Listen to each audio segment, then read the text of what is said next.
As I said before the break, back to your calls in just a moment. It is about to go 26 minutes past 3 in Sydney. 131873 is the number, or 2GB.com. Click on feedback. Now, yesterday I brought you part of an article by Shamil Shams. He is an editor and reporter with Deutsche Welle, which is Germany's international broadcaster, and he was writing about the fallout from the situation in Cologne. Of course, the cases of mass sexual assault, largely perpetrated by those of Middle Eastern and North African appearance, as the police have finally admitted. And he wrote a piece where he started by saying, as a Pakistani journalist working in Germany, I've been very sceptical about the German government's decision to allow thousands of refugees into the country without much scrutiny of their backgrounds. He said, I'm empathetic toward the plight of the people who are fleeing war-torn countries, but at the same time I was sure that the migrants' influx would ultimately disturb the harmony and balance of German society. And he said, I feel that Islamic culture and European norms are not compatible. Well, it's a big statement, but I think many would agree. I'm glad to say Shamil Shams joins me on the line. Shamil, wonderful of you to give us some time. Thank you so much. Thanks for having me on the show. That is my pleasure. Now, of course, by way of background, you were born into a Muslim family. You are personally now atheist, but you have Pakistani Muslim background. You describe in your piece, though, this almost clash of civilizations, where you say that Islamic culture and European norms are not compatible. When you made statements like that in Germany, did the native Germans believe you? No, they didn't, actually. When I spoke to my friends, they didn't listen to me. Because Germany has been very, very open towards the refugees. So they didn't like the argument, and they thought I was not liberal. I am extremely liberal, and I believe that the people who are fleeing the war-torn countries have the right to seek refuge in Europe. At the same time, I know about the Islamic cultures, and they do not. And there was a disagreement. I know the Islamic culture because I was born and brought up in Pakistan, and then I moved away. I went to the UK to study, and then I've been living in Germany for many years. My understanding of the Islamic culture is that what happened on the New Year's Eve in Cologne was a pre-planned attack by the Muslim men, and they were not sexually frustrated. Why did it happen? And it shocked the Germans, the native Germans, even my friends who were disagreeing with me. They were shocked because nothing of that sort had ever happened in Germany. In Europe, you can't even imagine such a thing happening in Germany, where women are sexually harassed on the New Year's Eve. But these people, that's how they treat women in their parts of the world. Where I come from in Pakistan, it's regular the way men look at women in a sexual way. They are sexual objects. So it's a culture. I'm not saying that these people should be deported, that they should be sent back to their homes. What I'm saying, the German government needs to have an idea about the cultures as well. It's not just about bringing people in and, putting them in industries and making them, labor work. What I want from the German government is to have more understanding of the cultures. It is a clash of cultures, but it can be resolved. But it won't be resolved if you are not looking at it from the cultural aspect as well. Yeah, that was my argument in my piece. Yes, and it was a very well-written piece, because you made the point, and you sort of touched on it just a little there, Shamil, when you said the New Year's Eve assault made me realise that I, too, in a way, feel responsible for the heinous act, because you say what happened in Cologne happens regularly in your homeland of Pakistan. You say the men are never ashamed, they never feel guilty, never show remorse about the way they treat women in that part of the world. You say the men who sexually harassed girls in Cologne were not demented, they knew what they were doing. It's not just in Pakistan, of course. There's been many circumstances, many cases of this in Egypt and Yemen and other places in the Muslim world as well. The objectification and what have you of women. Well, it's the contempt for the Western values. I mean, you have to understand. I'm not saying that all refugees have this contempt for secularism and Western values, but quite a lot of them. I know a lot of people living in Germany. They have been there for decades. They speak fluent German. And the contempt they have for Western civilization for the European government, for the US, is immense. It's very political. You have to understand that the Muslim countries have changed over the years. The Turkish people came to Germany in the 50s and 60s, and the Muslim world was very different at that time. Now the Muslim world has been radicalized due to wars, due to poverty, due to bad governance. There are various factors.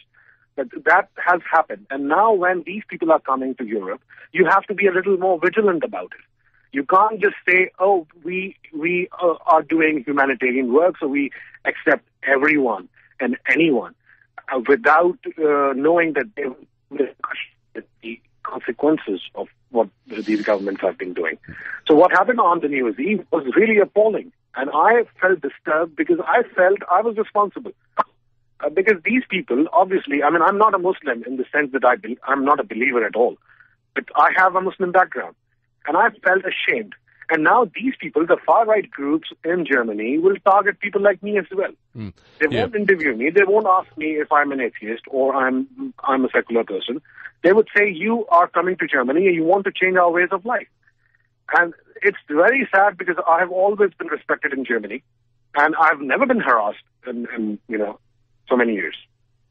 The German government, from their point of view, were they simply, well, Angela Merkel particularly, I think she's in a bit of political bother, obviously, now because of this. Were they just simply too naive? Forms of Islam are certainly gaining traction in Europe, and as that happens, of course, there's many, many more terrorist attacks taking place, be it in France or elsewhere. The question is, what on earth can governments do to counter it? Well, they have to understand. I mean, when I say Islam, I do not mean that, the mystical Islam or, the Indian Islam or something. When I say Islam, I mean political Islam. And it is a threat. It is a threat to even Pakistan. It is a threat to the Middle East. It is a threat to all civilized world. What they can do is they have to, initially they need some kind of an understanding of the cultures. And then they embark on the assimilation process. So that's the first step they need to undertake, which has not been taken. It was all about refugees, the humanitarian aspect, the people will come and people will work here, and it's, so I understand it's very important for the European governments to have a realization of what they're getting into. Lack of understanding. I mean, I don't understand that the Germans, when they argue with me, many of them are my close friends. Their understanding of the Muslim world is very limited. And I'm not saying that I'm an expert, but I'm saying that I know a little more about these cultures than you do. Yeah. Now, in regard to the media, of course, you work for Deutsche Welle. Now, there has been many criticisms around the media in Germany, particularly after the Cologne event, that it took up to 4 days for the national broadcaster ZDF and others to tell the story. From what happened, and of course a lot of people inside the police have been leaking reports now to Bild and Spiegel and other more right-of-centre publications, knowing they'll publish it, saying basically a whole lot of people in the authorities, in the elites, didn't want the reality of the situation to come out because they thought it would give rise to anti-immigrant sentiment. Is there a few lessons the media have to learn in all of this as well, that it's not really their job to be suppressing facts? I can hear you well. Could you repeat the last part of your question? I can, yes. Now, I was just asking in regard to the media's role in the reportage of the events from Cologne and others, the ZDF and other publications in Germany, that the national broadcaster and others now have apologised for taking so long to report the facts. I was asking you, Shamil, are there lessons here for the media as well in Germany and other places, that it's not their role to suppress facts of stories, even if it may be politically difficult, that they have to get the truth out as quick as possible? I think that's what the German media did. That's what Deutsche Welle did as well. I mean, we had our reporters right there, and they were reporting. They were talking to people there, the girls and the women who were complaining about sexual harassment. And I believe the German government was a bit cautious about the whole thing. And understandably why. It's a very sensitive topic. But the truth came out, and there have been over 500 complaints. Not just one, not 5, not 50, over 500 complaints of sexual harassment. It's huge. It's unimaginable. It cannot happen in Australia. It cannot happen in any part of Europe. Because I've been living there and I have walked freely in Cologne without any harassment. I mean, the German girls go there to the pubs and clubs and they go for dinner. They come out 4 in the morning. No one feels harassed. And when you hit that, the core of Western values and civilization, there's bound to be repercussions. And the repercussions are that the people who were sympathetic towards the refugees are now becoming skeptical. And it's a bad thing. I understand that there should be a balance. The balance should be that the German society needs to understand more what Islam is, what Islamic cultures are, and these people also need to understand what Western values are, and they should not violate it. Just finally, I know we've got you on the media did their part. I mean, I can say that the German media did what they had to do. Okay, just finally, I know I've got you on the line there in Pakistan. You're in Karachi. Of course, in the last 24 hours, as you are fully aware, there's been another terrible Taliban-linked incident in Peshawar, certainly closer to the Afghan border, where an attack on a school, at least 21 mainly male students are dead. What are the details emerging in Pakistan around that, Shamil? Well, the Vice-Chancellor of the university, which is called Basha Khan University, which is in Char Sadra, which is 50 kilometers away from Peshawar, has said that at least 16 students have been killed in the terror attack. And 4 terrorists have been reported. I think Shamil's line might have dropped out there. We're doing so well considering he's in Pakistan. I'll just try to get him back. Shamil, your line's just dropped out. Are you there now? No, I think I can hear a little in the background, but I think I might have lost him. But as you can appreciate, trying to get a phone connection to Pakistan at the best of times isn't all that easy. I think we might have Shamil back here now. Now, Shamil, your line just dropped out. You were just describing the university there for us. Yeah, the Vice-Chancellor of the university said that at least 16 students have been killed in the terrorist attacks, claimed by the Taliban, but Taliban have various factions as well, so we have to be a bit careful here. There are many Islamist groups operating in that area. It happened after over a year of Peshawar attacks in which over 140 students were massacred by the Taliban.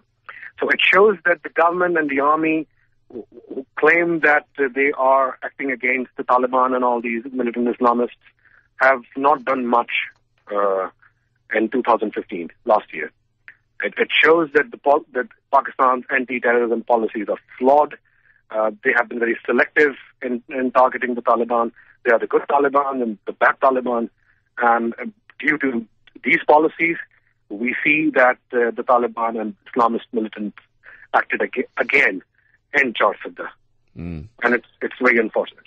It's terrible, terrible news. I thank you very much for giving us so much of your time, Shamil. I do appreciate the fact you've had a chat to us here on Sydney Radio very much. Thank you very much.